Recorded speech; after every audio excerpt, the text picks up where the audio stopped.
Bon, de base je voulais faire un iceberg Cartoon Network, j'en ai donc cherché un sur le net et c'est là que j'ai vu qu'ils puaient tous la merde. Ça n'avait aucun sens. Parfois tout en haut de la liste t'avais des trucs pédophiles et tout en bas t'avais une web série de Cartoon Network. Et c'est donc là que j'ai décidé de faire le mien avec l'aide de Saltic. Et rien que pour les recherches et la structure de l'iceberg, ça nous a pris 11 heures. Bref, on commence. Ah oui, j'encule tous les fils de pute qui vont regarder que la dernière partie et niquer mon watch time. Du coup, j'ai caché 3 clés Steam pour avoir GTA 5 dans la vidéo.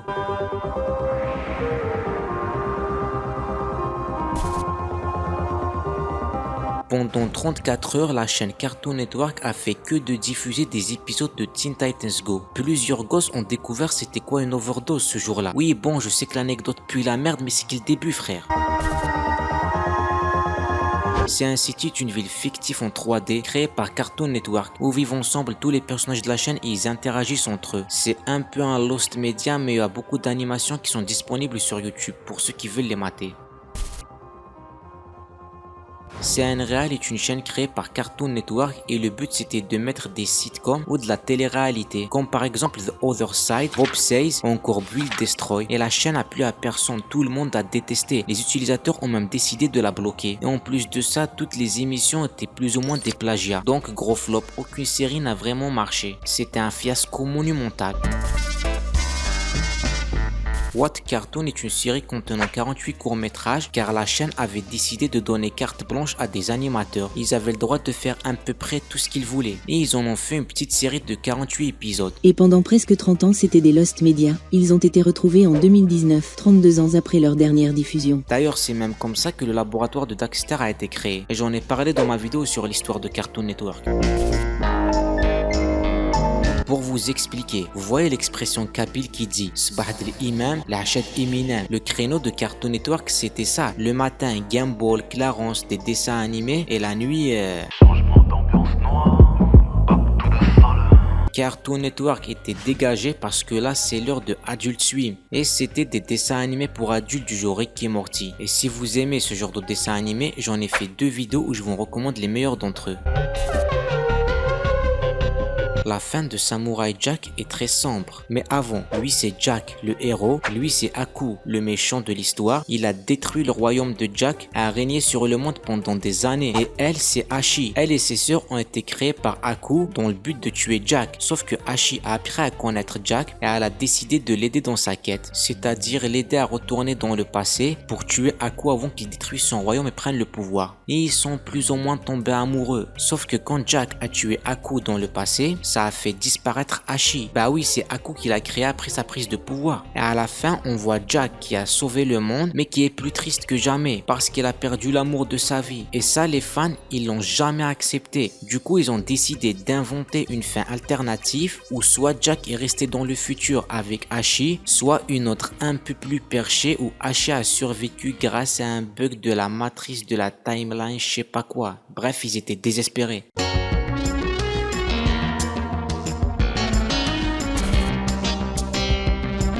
Saviez-vous que Cartoon Network a déjà connu une invasion d'extraterrestres plus précisément. Et pour la sauver, rien de mieux qu'un crossover. Et oui, c'était un événement spécial diffusé du 4 au 28 mai 2007, 5 épisodes chacun d'une série différente pour sauver la Terre. Premier épisode était diffusé sur la série Foster, la maison des amis imaginaires. L'épisode 2 c'était sur Ed et Eddie. Et puis merde, voilà les 5 épisodes.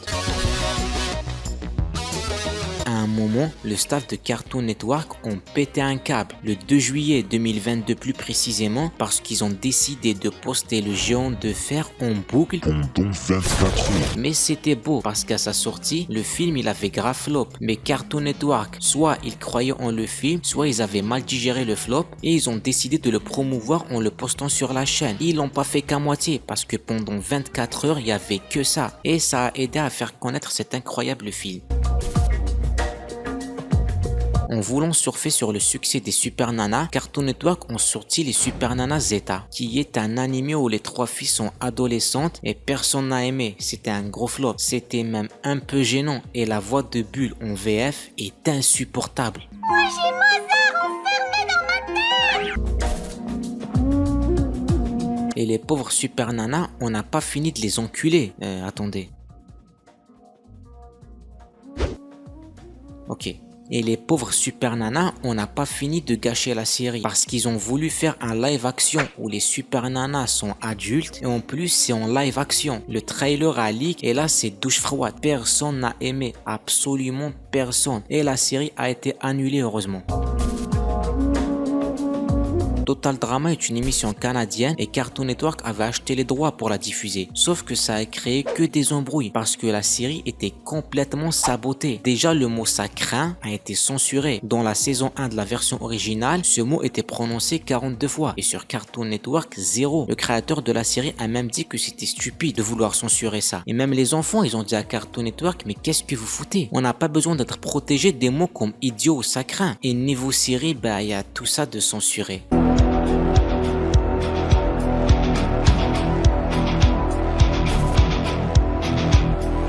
Adventure Time est une série diffusée sur Cartoon Network depuis 2010. Ça raconte l'histoire de deux aventuriers, Finn l'humain et Jack le chien. Et la théorie c'est que ça se passe dans un monde post-apocalyptique. Déjà Finn est le dernier humain, le seul survivant de son espèce. Et on entend beaucoup les personnages parler de la guerre des champignons. Et d'après les fans ça veut dire guerre nucléaire. Et surtout dans la série on voit des technologies futuristes, des débris de véhicules, des créatures hybrides. Bref je peux pas vous en parler sans vous spoil. Mais la théorie est très simple et j'en parlerai plus en détail dans une future vidéo. Courage le chien froussard est un dessin animé diffusé par la chaîne à partir de 1999. On y suit la vie de Courage et ses maîtres Muriel et Eustache. Les trois personnages sont fréquemment menacés par des monstres, des extraterrestres, des démons ou des tarés. C'est un dessin animé pour enfants qui présente des situations absurdes et une apparence de cartoon assez traditionnelle si on s'en tient aux blagues bonnes enfantes. Cependant, il emprunte directement ses références au monde de l'horreur. La patte artistique et le design des monstres sont parfois assez terrifiants. L'ambiance est souvent glauque, voire angoissante. Le personnage d'Eustache est cruel et sans limite. Et n'hésite pas à maltraiter Courage. La violence peut être montrée de manière très graphique et tout se passe dans une ville appelée Nulle part qui semble totalement coupée du monde. Certains monstres et certaines scènes sont souvent cités comme ayant traumatisé bon nombre d'enfants qui ont regardé ce dessin animé. Le très perturbant Ramsès, ce truc, ou encore ce screamer.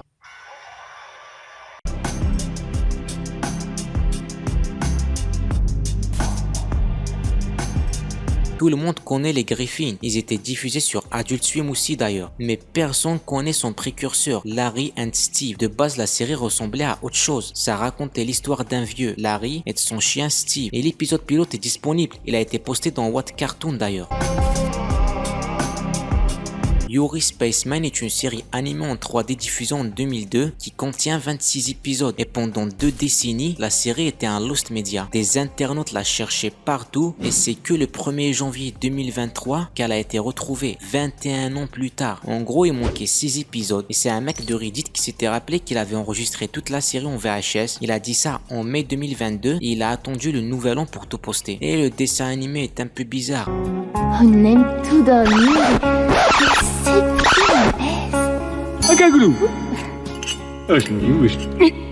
Il y a une ambiance pesante, on ressent un profond sentiment de solitude en regardant les épisodes. La chaîne Cartoon Network aux Philippines a longtemps diffusé des épisodes des Simpsons. Ah oui, les droits d'auteur, ils en avaient rien à foutre. Et les épisodes étaient souvent coupés, censurés, etc. Et encore une fois, c'est un lost media. Il y a quelques screens qui existent, mais rien de plus. Enfin, il y a aussi la vidéo de la promo qui est disponible. Mais toutes les modifications et la censure que la chaîne avait fait sont perdues à tout jamais. Dans un épisode des Teen Titans Go, on voit Wonder Woman se prendre une fois par Beast Boy, transformé en vache. Et vu que c'est un homme, vous imaginez bien qu'il y a peu de chances que ce soit du lait, ce qui lui a balancé à la gueule. Surtout que dans la même scène, on voit Batman vomir après avoir avalé ce fameux lait. Je sais pas vous, mais chez moi on appelle ça une agression sexuelle. Dans un épisode de Captain Planet, on voit Adolf et il se bat contre Captain Planet. L'épisode a été très peu diffusé, vous en doutez bien pourquoi. Alors je sais que maintenant on est en 2025 qu'il est nazis qui sont au pouvoir, mais il y avait une époque où c'était la Hchouma. On n'avait pas le droit d'être nazi et Hitler était un ban word. Cartoon Network avait un rituel chaque année, ça s'appelait le June Bucks, où pendant 24 heures ça diffusait que des cartoons de Bugs Bunny. Ça a toujours été nickel, sauf qu'en 2001, ils ont pété un plomb. Ils ont diffusé 11 cartoons qui étaient normalement bannis. Vous vous demandez pourquoi? Eh ben parce que c'est des cartoons créés pendant la Seconde Guerre mondiale et c'était des films de propagande, des caricatures racistes sur les Japonais par exemple, où ils avaient les dents pointues ou des caricatures d'Africains aussi. Et l'explosion à Nagasaki a été reproduite dans un des cartoons. Bref, ça avait créé une grosse polémique, surtout que les cartoons étaient déjà bannis normalement. C'était les The Censored Eleven. Voilà, vous voyez qu'il y avait une époque où le nazisme était banni.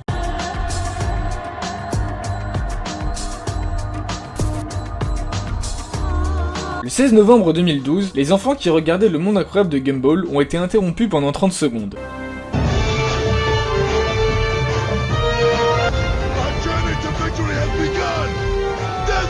Ce hack a beaucoup tourné et a fait réagir pas mal de monde encore des années après, qui raconte notamment le choc des darons qui souhaitaient simplement déléguer la responsabilité de leurs sales gamins à leur télévision et qui se retrouvent à devoir éduquer des combattants pour la libération de l'Angola quelques minutes plus tard. Dans un épisode de Regular Show, ils ont parodié le champion du jeu d'arcade Donkey Kong, Billy Mitchell. Et il a mal pris à décider de porter plainte, sauf que la plainte n'a pas abouti, vu que la série était protégée par le premier amendement qui protège la liberté d'expression. Et pour se venger, les créateurs de Cartoon Network ont fait un téléfilm de 40 minutes où ils se foutent de sa gueule et ils se foutent de la gueule de son fils aussi. Le téléfilm a été coupé en 2 épisodes, donc ça veut dire maintenant il y a 3 épisodes sur sa gueule. Vous êtes pas content? The Downer est un épisode du Monde Incroyable de Gumball. Gumball se réveille très déprimé et sa famille essaie de lui remonter le moral, sauf qu'il n'y a rien à y faire. Et à un moment, Gumball souhaite que sa famille disparaisse et sa famille disparaît ainsi que tous les habitants d'Elmore. Dans l'épisode original, on voit Gumball qui souffre de la solitude et qui sombre peu à peu dans la folie. D'un coup, une ombre noire essaie de le consumer, lui et toute la ville. Gumball tente de fuir et un flashback des conseils de son père arrive à le sauver de là. On apprend que c'était juste son imagination, mais l'épisode original était beaucoup plus sombre et a dû être censuré. Et le problème avec l'épisode original, c'est qu'on essaie de le faire disparaître. Bien qu'une partie du script avait été leak dans une vidéo en portugais qui est aujourd'hui supprimée et il en reste aucune trace, la seule source qui reste jusqu'à présent, c'est un tweet d'un des créateurs qui avait répondu à un internaute qui se posait la question sur pourquoi la version originale était censurée et il a répondu parce que le début était trop sombre. CN Arabia est la version arabe de Cartoon Network. À la première diffusion du Monde Incroyable de Gumball, on ne sait pas pourquoi ils avaient décidé de voiler Nicole Watterson. Et cette histoire, c'est un mystère. On ne sait pas pourquoi c'était que le premier épisode et qu'à sa première diffusion, parce qu'après il a été reposté sans le voile. La chaîne s'est jamais vraiment expliquée. Il y a un communiqué en arabe qui a été sorti mais ils l'ont supprimé. Mais personne n'avait screen, vu qu'au Moyen-Orient et au Maghreb, les gens n'ont pas l'habitude de rec les épisodes.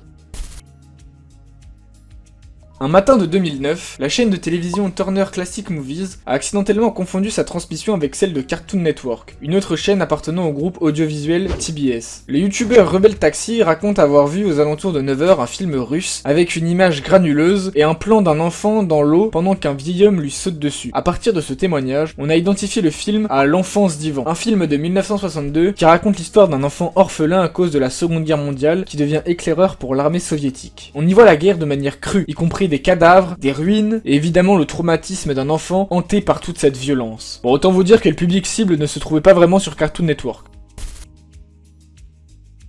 Je vais pas vous présenter Courage, l'autre connard l'a déjà fait, mais saviez-vous que le dessin animé a peut-être été inspiré de faits réels? Un couple âgé vivait au beau milieu de nulle part avec leur chien, tout comme la série, et le couple avait l'habitude de signaler des événements étranges et paranormaux, et la police n'a pas agi. Les plaintes du couple ont été jetées à côté des plaintes pour viol, et du jour au lendemain, ce couple disparaît et laisse aucune trace. Seul leur chien a été retrouvé dans la maison, et on sait toujours pas comment le couple a disparu, et j'en parle dans cette vidéo d'ailleurs.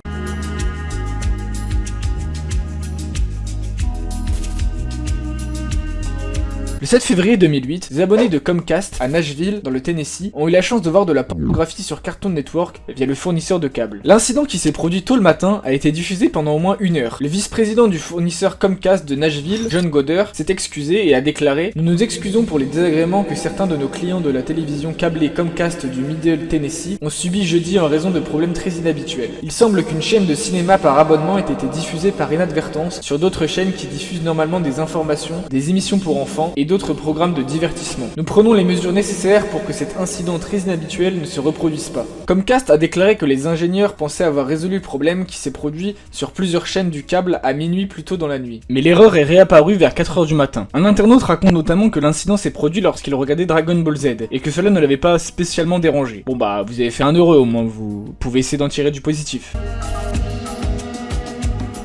Pour la promo du film Aqua Teen Forever, des panneaux publicitaires ont été postés un peu partout à Boston et d'un coup les panneaux ont commencé à exploser, ce qui a créé une alerte à la bombe, une panique générale dans toute la ville. Une alerte terroriste a même été diffusée à la télé et le FBI a commencé à enquêter, ce qui a eu pour conséquence 0 mort et Jim Sample, qui était le directeur de Cartoon Network, a présenté ses excuses et a démissionné. Et tout ça était mérité parce que le film était vraiment à chier. Luke Weber est considéré comme blacklisté par le milieu de l'animation. Il était storyboarder pour Steven Universe et a également travaillé sur d'autres séries animées comme Gravity Falls ou Ben 10. Lorsqu'il a travaillé pour Steven Universe, il passait son temps à dessiner des fanarts le représentant accompagné du personnage Pearl. Il a été viré après avoir donné à Rebecca Sugar, la créatrice de Steven Universe, un dessin le représentant en train de coucher avec Pearl. Il est également connu pour avoir menacé la créatrice de la série The Owl House de viol avec un couteau. Il a participé à une vidéo YouTube intitulée « J'ai interviewé quelqu'un qui a été blacklist de l'animation » dans laquelle il continue d'harceler Rebecca Sugar et l'accuse notamment de n'avoir jamais étudié l'animation et de n'avoir été embauché que grâce à sa popularité sur Tumblr. Dan Harmon, le co-créateur de Rick et Morty, publie en 2009 une vidéo censée être une parodie de la série Dexter, dans laquelle il simule d'un bébé avec une poupée en plastique. La vidéo a attisé la polémique après avoir refait surface en 2018 où de nombreuses personnes appellent à cancel Rick et Morty. D'autre part, en 2018, il a reconnu avoir harcelé émotionnellement Megan Gantz, scénariste de Community, en raison d'un comportement inapproprié et obsessionnel à son encontre et en créant un environnement de travail toxique. Skyler Page, le créateur du dessin animé Clarence, est un gros porc et un agresseur. En 2014, une artiste qui travaillait sur Adventure Time, Emily Partridge, a commencé à tweeter sur un mec qui l'a agressé sans préciser son nom. Mais ses amis ont vite commencé à dire que c'était Skyler Page et ils se sont fait harceler, elle et ses amis. Ce monde est cruel. Et après le leak, plusieurs femmes se sont plaintes de Skyler Page. Cartoon Network a décidé de le virer, mais le harcèlement a continué sur les victimes et leurs amis. Ce monde était déjà cruel, maintenant ce monde est pire. Les gens demandaient des preuves. Oui, plusieurs femmes se sont plaintes, mais il faut des preuves. C'est Twitter, vous attendez pas à grand chose, hein. Et même avant que ça leak, le staff de Cartoon Network était plus ou moins au courant de ce qui se passait, vu que plusieurs femmes s'étaient plaintes de lui. Mais la chaîne avait décidé de le garder. Il a été viré que quand le scandale a été rendu public, et c'était plus par nécessité que par choix.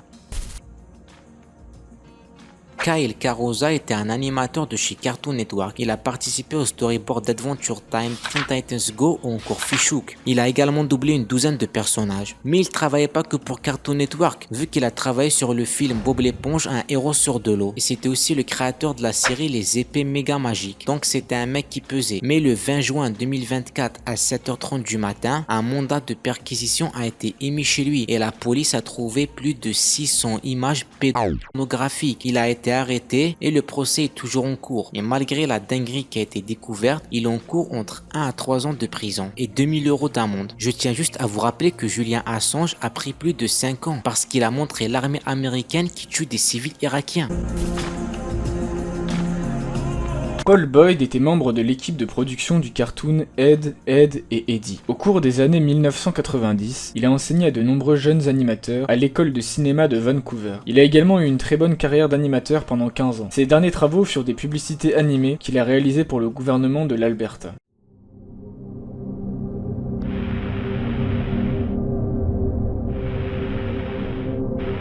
Dans la soirée du 13 août 2007, Boyd a été aperçu ayant une attitude étrange dans Granville Street, à Vancouver. Paul avait été diagnostiqué comme souffrant d'un trouble bipolaire depuis la vingtaine. Il prenait un traitement constant et généralement efficace. Il souffrait épisodiquement de dépression et d'illusions paranoïdes qui lui faisaient craindre des menaces imaginaires. Ce jour-là, il avait pris ses médicaments, mais agissait bizarrement. Il s'adressait à des inconnus comme à des amis et criait aléatoirement. Cela a attiré l'attention du personnel et des clients d'un resto de sushi à proximité qui ont appelé le 911. Plus tard dans la soirée, Boyd s'est encore adressé à un homme assis sur un banc comme s'ils étaient des amis proches. L'homme a clairement fait savoir à Boyd qu'ils ne se connaissaient pas. Boyd s'est excusé et s'est assis sur son sac à dos. Une personne dans un appartement voisin l'a vu assis là et l'a associé aux cris bruyants que Boyd avait émis juste avant. A pris la situation pour une agression et le sac à dos pour une personne couchée sous Boyd. Il appelle la police. Les premiers policiers sur les lieux étaient en civil. L'un d'eux a pointé une arme sur Boyd et lui a ordonné de s'allonger sans s'identifier comme policier. Boyd a obéi, mais lorsque le deuxième officier s'est présenté pour le menotter, il a sauté, frappé l'officier et a tenté de s'enfuir. À ce moment-là, deux autres officiers sont arrivés, ceux-ci en uniforme. L'un d'eux a tiré 9 coups de feu sur Boyd pendant sa fuite, qui l'ont conduit à la mort. La police a rapporté que Paul présentait un comportement dangereux et portait des armes comme une chaîne avec une serrure attachée et un marteau. L'enquête a ensuite prouvé qu'au cours des 30 minutes qui se sont écoulées entre les troubles du restaurant de sushi et son meurtre, il n'avait utilisé aucune arme et n'avait manifesté aucune agression autre que les cris. En mai 2012, une vidéo du meurtre prise par un touriste a été publiée, ce qui a conduit à la réouverture de l'affaire. Mais le meurtrier Lee Chipperfield ne sera jamais condamné. L'affaire est classée et considérée comme un triste incident.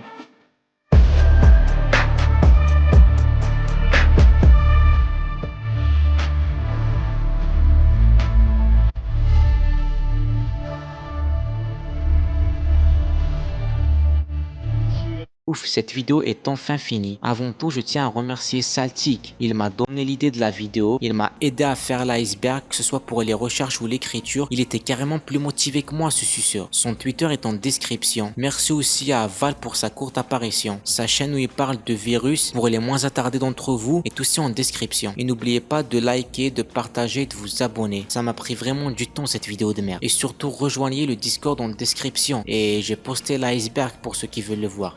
Abonne-toi à Scoofix, c'est beaucoup mieux que Netflix. Viens donc te cultiver, tu seras beau et musclé. Laisse-toi donc tenter, et viens vite t'abonner. On accepte même les données. Ah oui, y a pas de carte GTA 5, je sais pas quoi mes couilles hein.